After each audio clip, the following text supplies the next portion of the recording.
今回のワークショップの目標はフックの見栄えをきれいにすることです。できる巻き数のフックまでで良いので、ぜひ取り組んでみてください。フックをかけるときにブレを減らして正確に留めるための3つのポイントを紹介します。まずは1つ目、ヨーヨーの位置は指の真下。これにより左右にブレなくなります。2つ目はヨーヨーの落下に合わせて指を下げる。上下にブレなくなります。3つ目は適切な両手の距離を把握すること。余計な糸のたるみを減らしたり、成功率を上げることにつながります。これらの3つを適切に行えば、フックがブレなくビシッと決まるようになります。ただし、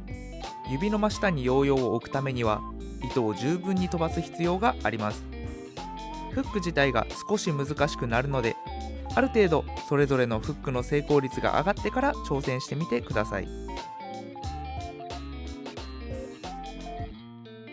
フック系統は糸をきれいに回せているかも大切です。飛んでいる糸がぐちゃぐちゃにならないように、最初に加えた力でしなっている糸の先が重さを持って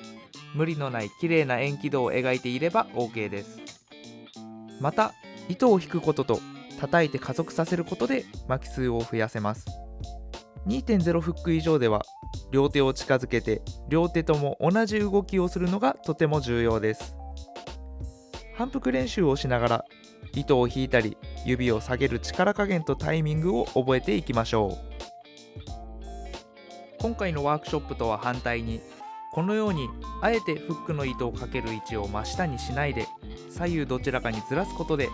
次の軌道や流れにつなげることもできます。まずは標準的なフック単体をきれいにできるように練習してみて、その後いろいろなパターンをコントロールできるようになるとより楽しいと思います。今回のワークショップを意識して練習すると、ラセレーションやフックなどの技がビシッときれいに決められるようになると思います。音合わせもより映えるようになるので、ぜひ取り組んでみてください。ご視聴いただきありがとうございました。